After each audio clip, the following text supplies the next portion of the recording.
शादी के दिन दुल्हन ने अचानक बारात रोक दी क्योंकि मंडप के पीछे उसे ऐसा सबूत मिला जिसने पूरे परिवार को हिला दिया। शादी का दिन था, पूरा घर रोशनी से जगमगा रहा था। आंगन में मेहमानों की भीड़ थी, ढोल नगाड़ों की आवाज़ दूर तक सुनाई दे रही थी और दुल्हन नंदिनी लाल जोड़े में सजी मंडप की ओर बढ़ रही थी। घर में हर किसी के चेहरे पर खुशी थी, लेकिन नंदिनी के मन में एक अजीब सी बेचैनी थी।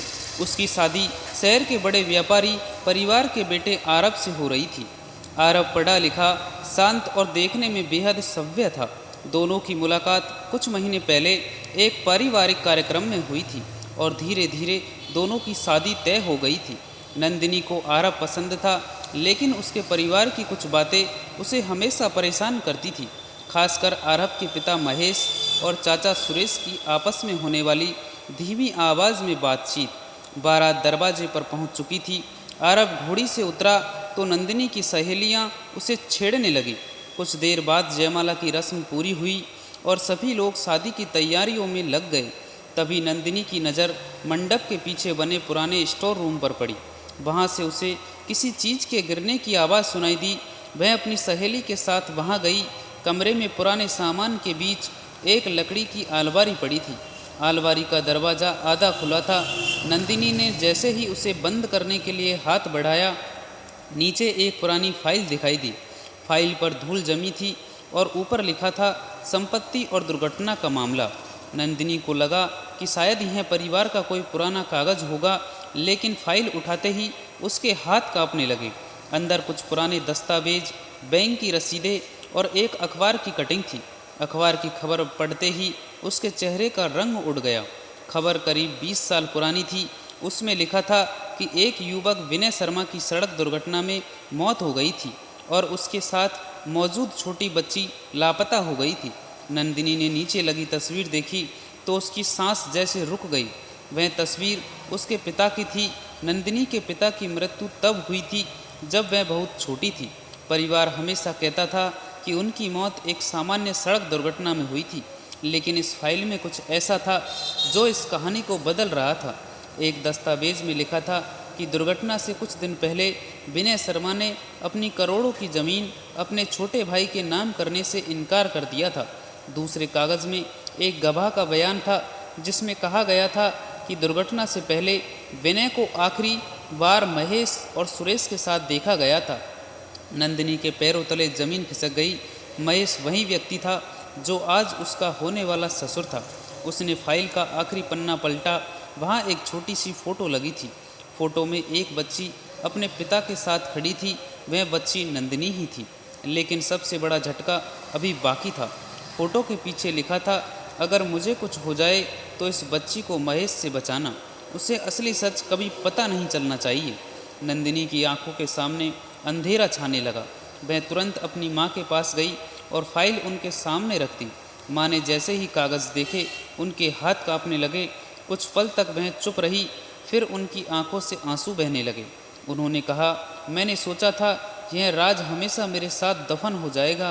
तुम्हारे पिता की मौत दुर्घटना नहीं थी। उन्हें रास्ते से हटाया गया था क्योंकि वह अपनी ज़मीन किसी को देने को तैयार नहीं थे। उस रात तुम्हें भी उनके साथ कार में होना था, लेकिन आखिरी समय पर मैंने तुम्हें अपने भाई के घर भेज दिया था। नंदिनी ने कांपती आवाज़ में पूछा, लेकिन फिर ये लोग मेरे परिवार से रिश्ता क्यों जोड़ रहे थे? माँ ने कोई जवाब नहीं दिया। तभी पीछे से एक आवाज़ आई, क्योंकि उन्हें पता था कि तुम्हें कुछ भी याद नहीं है। नंदिनी ने पीछे मुड़कर देखा। आरब खड़ा था। उसके चेहरे पर खुशी नहीं बल्कि अपराध बोध था। नंदिनी ने पूछा, क्या तुम्हें सब पता था? आरब ने सिर झुका लिया। मुझे कुछ महीनों पहले पता चला था कि तुम्हारे पिता की मौत के पीछे मेरे पिता और चाचा का हाथ था। मैंने तुमसे शादी इसलिए नहीं की कि तुम्हारी संपत्ति हासिल करूं। मैं सच बताना चाहता था, लेकिन मैं डर गया। मुझे लगा अगर मैंने सच बताया तो मेरे पिता मुझे भी ख़त्म कर देंगे। नंदिनी की आंखों में आंसू थे।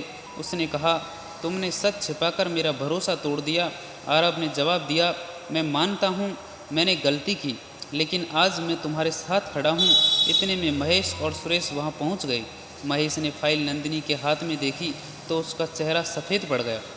उसने गुस्से में कहा, यह सब झूठ है। नंदिनी ने फाइल से एक रिकॉर्डिंग निकाली।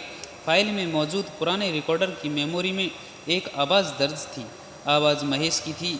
उसमें वह किसी से कह रहा था, विनय रास्ते से हट गया है, अब ज़मीन का कोई वारिस नहीं बचेगा। कमरे में सन्नाटा छा गया। नंदिनी ने तुरंत पुलिस को फ़ोन कर दिया। बारात मंडप के बाहर खड़ी थी, लेकिन अब शादी की शहनाइयों की जगह पुलिस की गाड़ियों की आवाज़ सुनाई दे रही थी। पुलिस ने महेश और सुरेश को हिरासत में ले लिया। जांच में पुराने दस्तावेज और रिकॉर्डिंग महत्वपूर्ण सबूत साबित हुए। कुछ दिनों बाद सच्चाई पूरी तरह सामने आ गई। नंदिनी के पिता की मौत वास्तव में एक साजिश थी और उसकी ज़मीन हड़पने की कोशिश की गई थी। नंदिनी ने आरब से शादी नहीं की। उसने कहा, शादी जिंदगी भर का रिश्ता है और जहाँ भरोसा नहीं होता वहाँ रिश्ता सिर्फ एक समझौता बनकर रह जाता है। आरब ने उसके फैसले का सम्मान किया। कुछ महीनों बाद नंदिनी ने अपने पिता के नाम पर गांव में एक स्कूल शुरू किया।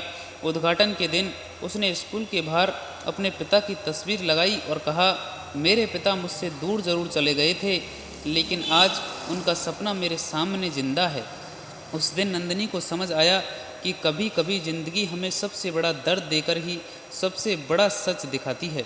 जिस शादी को वह अपनी ज़िंदगी की नई शुरुआत समझ रही थी, वही शादी उसके अतीत का सबसे बड़ा राज खोलने वाली थी। और अगर उस दिन वह मंडप के पीछे उस पुरानी फाइल तक नहीं पहुंचती, तो शायद उसके पिता की मौत का सच हमेशा के लिए दफन रह जाता। Thank you for watching this video दोस्तों। ये कहानी आपको पसंद आई हो तो प्लीज़ वीडियो को लाइक करें, अपने दोस्तों के साथ शेयर करें और साथ ही साथ फॉलो का बटन ज़रूर दबाएं। मिलते हैं नेक्स्ट वीडियो में, तब तक के लिए बाय बाय, राम राम।